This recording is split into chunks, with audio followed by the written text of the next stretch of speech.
አዎ ከቤተሰቦች ጫት አይበልጥብህም፣ ከልጆች ጫት አይበልጥብህም፣ ከጤንነት ጫት አይበልጥብህም።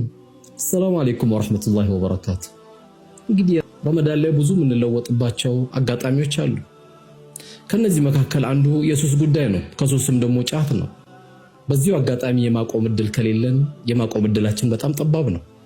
የተረበሹ ቤቶች እየበዙ ነው። በጫት ሚስት ከባል፣ ባልና ሚስት ከልጆቻቸው በጫት የተነሳ የተበተኑ ነው።